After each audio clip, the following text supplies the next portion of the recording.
Buenas tardes. Llegamos ya a la conclusión de la jornada que nos ha tenido aquí todo el día y realmente creo que todos compartimos la impresión de que ha sido una jornada del máximo interés. Primero tuvimos, después de un acto de inauguración con intervenciones realmente muy interesantes y muy complementarias, que nos marcaron muy bien el terreno de juego, tuvimos la suerte de poder escuchar a Carlos Pascual, que nos dio una imagen del panorama, del momento en el que nos encontramos, yo creo, con una profundidad y una riqueza de matices realmente poco frecuente. Muchas gracias, Carlos. Yo creo que escuchando a Carlos vimos con claridad cómo hoy las agendas de energía, de clima y de geopolítica se han hecho indistinguibles y son una sola agenda multifacética y que cada vez tiene un mayor nivel de interrelación. Hemos tenido dos sesiones monográficas, dos presentaciones monográficas. La primera de ellas esta mañana con Marta Camacho, que nos mostró cómo está evolucionando la visión del sector energético sobre las grandes prioridades de la agenda y cómo se compara ese análisis con los años anteriores y con otras regiones o países del mundo. Y creo que nos ayuda ya con la serie histórica que vamos acumulando a ver de qué modo los acontecimientos que tienen lugar en el escenario energético modifican nuestras urgencias, nuestras prioridades, nuestras preocupaciones y nuestra disposición a acometer acciones de respuesta. Y hemos tenido ahora a Valvanera Ulargui presentándonos en qué punto está la negociación de la próxima COP. Yo he tenido la fortuna de colaborar con Valvanera en otras etapas y ante un esfuerzo colosal como es negociar una COP y en particular como esta, yo creo que tenemos la gran suerte de saber que estamos en las mejores manos. Te agradecemos muchísimo, Valvanera, que hayas hecho un hueco para venir con nosotros y estoy seguro que hablo en nombre de todos y te digo que todo el sector energético en España está a vuestra disposición por si podemos ser útiles de algún modo. Y hemos tenido dos paneles con sus panelistas, con sus front rows, que yo creo que también han abierto muchísimas claves de las que tenemos que manejar para entender lo que nos viene y para saber cómo nos tenemos que adaptar al futuro, cómo tenemos que contribuir a ser parte de la solución en los muchos desafíos que tenemos ante nosotros.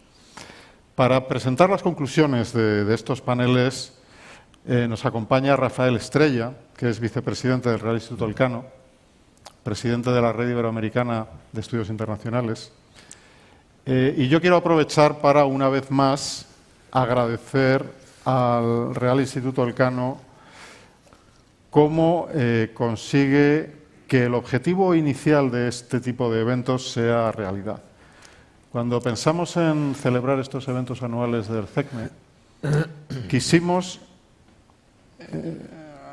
aunar los puntos de vista de la comunidad energética, que somos una familia que ya nos conocemos bastante bien y que, por tanto, nos sorprendemos bastante poco los unos a los otros, con la comunidad de las relaciones internacionales y la geopolítica. Creemos que de ahí, de esa interacción, surge una especie, en términos botánicos, de fertilización cruzada, que es donde salen las nuevas perspectivas, las nuevas formas de entender la realidad. Y ahí el Real Instituto Elcano se ha convertido en una pieza decisiva para que estos eventos vayan tomando el cariz que toman. De modo que, agradeciendo en la persona de Rafael esta tarde, y desde luego la de Gonzalo, que acaba de moderar un magnífico panel, y Emilio Lamo, su presidente, que esta mañana nos ha acompañado, pero personalizándolo ahora en Rafael, pues me gustaría, Rafa, que nos presentaras tus conclusiones de la jornada de hoy. Sí, bueno, yo no me atrevería a hacer una síntesis de conclusiones. Yo no vengo del mundo de la energía, lo sigo en la medida en que es relevante para los temas en los que yo suelo interesarme, que son los de la geopolítica. Y desde ese punto de vista, a mí ha habido una serie de elementos que me gustaría resaltar, porque creo que puede ser un poco el hilo conductor.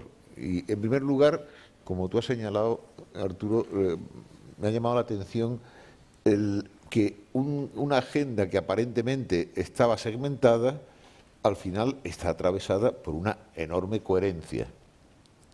Sí, hay una coherencia entre todos los elementos. Ha habido cuestiones, factores, variables que han ido saliendo en todas y que además nos conducían todas al final a lo que ha sido la intervención de Valvanera, de la directora de Cambio Climático. Creo que la cumbre de París, y no tanto la cumbre de París, sino la lucha contra el cambio climático, ha sobrevolado prácticamente todos los debates en los que se han producido aquí a lo largo de la jornada. Eso hace 5 o 6 años no hubiera sido así. Creo que ese es un gran avance. Señalaba Valvanera el gran paso que supone que el mundo de las empresas energéticas y no energéticas estén comprometidas con sus propias agendas, también lanzándose, el caso por ejemplo de la Oil and Gas Climate Initiative, que habéis impulsado un número de compañías del sector, entre las que está por supuesto Repsol, entre las que yo echo de menos a las norteamericanas, entre otras cosas porque alguna de ellas es que está todavía en posiciones negacionistas, que quizás es uno de los temas que tenemos que abordar.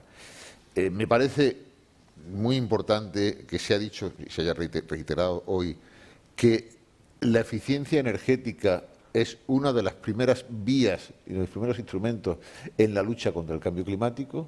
Creo que eso es esencial y está en muchas de las intervenciones que ha habido en el día de hoy.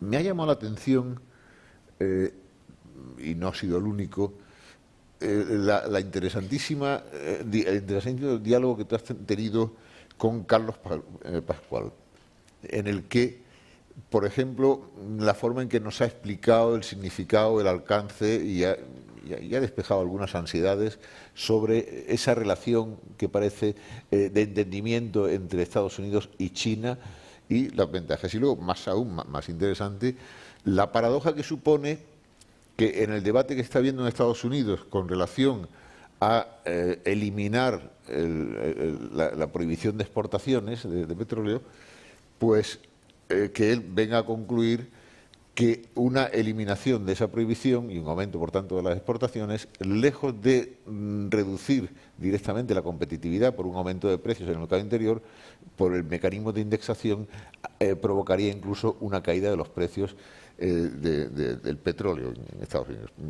Me ha parecido muy interesante. Como interesante es la reflexión sobre la cuenca atlántica.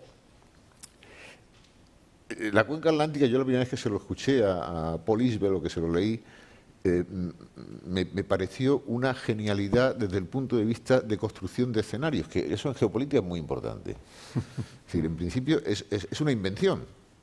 Simplemente toma en un escenario un salón en el que hay unos actores con unos elementos de hilo de discurso y nos traslada a otro salón en la segunda escena donde están algunos de esos actores con otro mobiliario distinto y con otros elementos de relato que conectan con el anterior.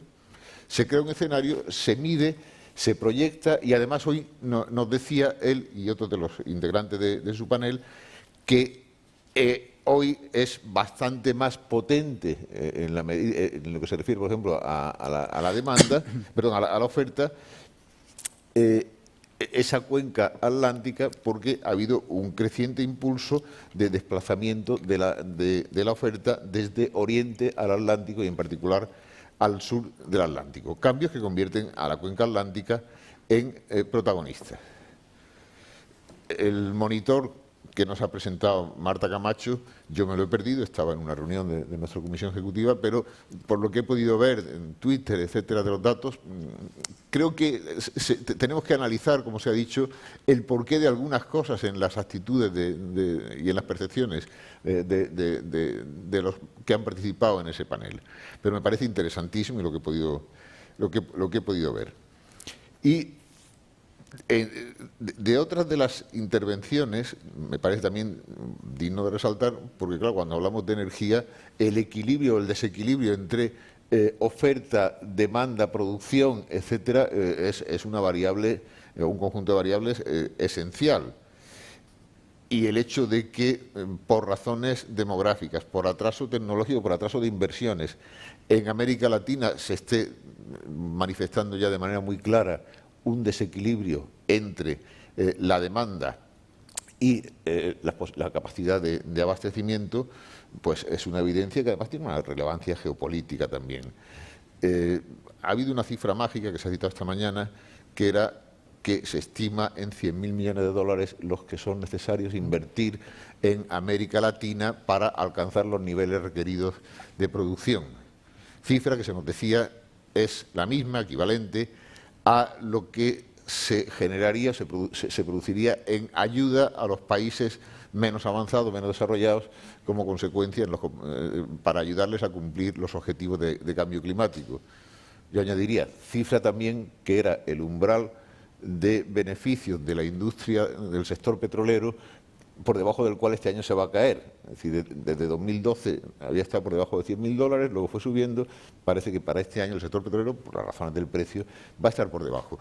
Son cifras mágicas, pero que, si se ponen en perspectiva con los objetivos que se persiguen, con los beneficios que van a traer directa o indirectamente a medio y a largo plazo, pues en realidad requieren compromisos y vale la pena abordarlos. El otro día hice que me hicieran la nube semántica de la plataforma de Oil and Gas Climate Initiative y me salía el gas. Curioso, no es que esté repetida la palabra, sino la fuerza por las asociaciones de palabras. El gas aparece como uno de los elementos centrales de esa iniciativa. Y eso coincide con lo que se ha dicho aquí reiteradamente a lo largo de la mañana, de que vamos a medio plazo hacia un mix de gas y renovables. Que ese va a ser, aunque lógicamente con dependencia del carbón, que tardará en conseguirse el objetivo que aquí han planteado varios de los intervinientes, de que se le ponga precio a las emisiones de carbono, porque además se nos ha dicho hay que hacerlo, se nos ha dicho ese va a ser uno de los objetivos, pero también se nos decía esta mañana que por el momento, por razones metodológicas, prácticas, no estamos en condiciones de generar una ingeniería que permita hacerlo. Con lo cual, una ingeniería y unos mecanismos, por supuesto, de imposición política o de compromiso. Se ha insistido a lo largo de la jornada en el impacto que están teniendo, que vienen teniendo los avances tecnológicos, el progreso tecnológico en la reducción de costes y, por supuesto, también en el aumento de la eficiencia energética con la consiguiente reducción de las emisiones. Esto me parece que es bastante importante. Yo recuerdo que en esa plataforma que habéis planteado, pues uno de los objetivos que me parece muy, muy ambicioso es la reducción en un 20% de las emisiones de gases de efecto invernadero en un periodo de 10 años solamente. Creo que es muy, muy importante. Y yendo al panel de la gobernanza, lo he seguido con mucho interés porque hay una variable que parece muy lógica. Es decir, tenemos un club que es la Agencia Internacional de la Energía, que está vinculado a la OCDE. El mundo ha cambiado, los países que no son de la OCDE suponen ya prácticamente la mayor parte del consumo mundial. Hay otros mecanismos de regulación, bien de los consumidores, de los productores, pero que no terminan de ser eficaces, no concitan una vertebración. Y parecería que lo que tenemos es un problema meramente institucional. Es decir, cómo insertamos, cómo hacemos partícipes con colaboración, ha sido la palabra que se ha utilizado, con cooperación, y no al dictado de otros que son los miembros del club, a esos países, pues desde China a la India, a Brasil, etcétera. Yo, al respecto, se me ocurre que en la OCDE ya hay una serie de países que son key partners, es el título que tienen, de la OCDE. Es Brasil, es la India, es China, es Indonesia y es Sudáfrica. No sé si me dejo alguno. Esos key partners, además de pagar un fee, tienen plenos derechos, participan en todos los comités donde se produce, solamente están excluidos de las decisiones sobre la admisión de nuevos miembros y además forman parte de un mecanismo similar al de los miembros de la OCDE de intercambio de datos. Creo que ahí se abre una puerta bastante importante. Otra cosa es que dentro de 10 años a lo mejor sí que hay que plantearse si tenemos que dar un salto cualitativo e ir a un nuevo esquema de gobernanza. Pero creo que esa vinculación, yendo a lo famoso creo que era de Prodi, ¿no?, de todo menos las instituciones, para un periodo de corto o medio plazo puede ser bastante útil para establecer mecanismos de integración y de compartir visión, reflexión y decisiones, porque al final no se está produciendo en la agencia una legislación constante regulando cosas que afectarían a terceros y que lógicamente no se sienten vinculados por ellos. Pero sí es importante que se plantee esto, que haya unos objetivos compartidos. Por ejemplo, se habló esta tarde, hace un rato, de impulsar la libre circulación, un mercado abierto, libre, no con las distorsiones actuales de los mercados energéticos internacionales. Y, por supuesto que sí, que la Unión Europea yo creo que está bastante ausente del debate. Está en algunos debates que le afectan, en otros no está cumpliendo o va muy retrasada, se nos decía esta mañana con el documento sobre la Energy Union, pero yo estoy totalmente de acuerdo que la Unión Energética es una oportunidad para establecer sinergias entre las políticas nacionales, las políticas europeas, las interconexiones de las que se ha hablado muchísimo también hoy y, por supuesto, los compromisos y los objetivos globales. Yo no me querría extender más, creo que esto es suficiente y añadir. Hay una frase de Oscar Wilde que decía, la obra fue un gran éxito, pero el público fue realmente un desastre. Bueno, yo diría, la obra ha sido un gran éxito, los actores han sido excepcionales y el público ha sido magnífico, ha participado, ha seguido y sin su presencia esta obra hubiera tenido que cerrar. Muchas gracias. Muchas gracias, Rafa. Bueno, una palabra de agradecimientos. Querría dejar expresamente el agradecimiento a los panelistas, a los moderadores, a los representantes de la Front Row, a todo el equipo de ENERClub, que nos ha ayudado a organizar este evento, al Real Instituto Elcano, a los intérpretes de inglés-español e intérpretes de signos, y al equipo Repsol, que hace un gran esfuerzo para organizar este evento en asuntos globales, en eventos y en el equipo del auditorio. Y a todos ustedes por haber aguantado bravamente toda la jornada. Les invito, como en años anteriores, a hacernos llegar sus opiniones y sus sugerencias para próximas ediciones y hasta el año que viene. Muchas gracias.